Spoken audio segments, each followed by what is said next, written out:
Welcome back to Big Mouth, and fancy seeing you here. Wondering about this hat? Well, if you go back to my YouTube library, you'll find that I wore this a very long time ago. It was given to me by a very special little girl who's my niece, and she wanted me to put it on for one of my videos again. So I'm doing it. Yes, Doctor Who needs a Captain Janeway. Cast your mind back, Trekkie. Do you remember the launch of Star Trek Voyager? And the debut of Captain Janeway? I do. I can't remember any negativity about her casting, about her character, about the fact that she was a woman. She was the first female captain on a Star Trek TV show. And nobody gave a shit.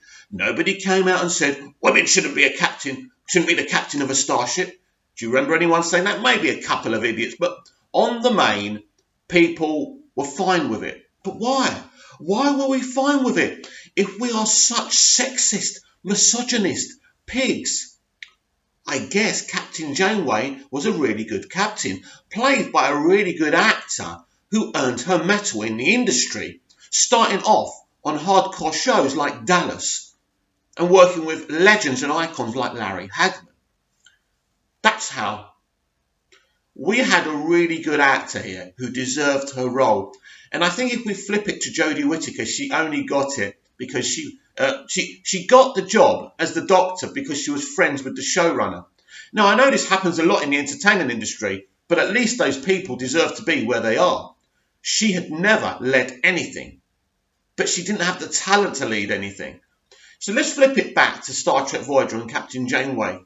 You had this captain who was never put in the background or the sidelines, but her crew were always there. Their characters were developed, and it was a very good relationship between the captain and crew members. It worked.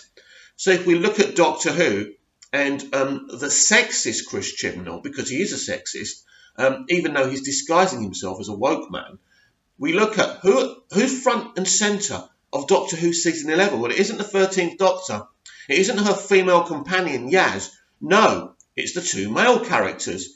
It's Ryan and Graham. How often have you heard people say, oh, I love Graham, I love Ryan, they're great together. They're your main characters.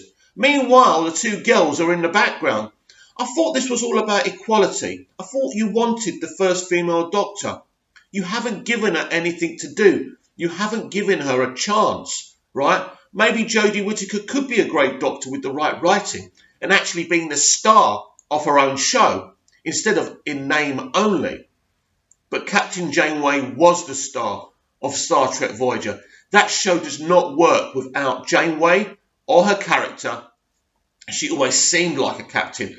She had authority. You respected her, whether it was the crew members respecting her or an audience member respecting her. It didn't matter about her gender, because it doesn't matter about gender, because everyone keeps on saying we're gender fluid now, that we don't have genders, right? So why do you lot always go on about males and females, about toxic white men and how women are better than men and all of this all the time? So one minute you're telling us we're all gender fluid and we have no gender. The next thing you're reminding us that we're men and women. Please, SJWs, please make your minds up.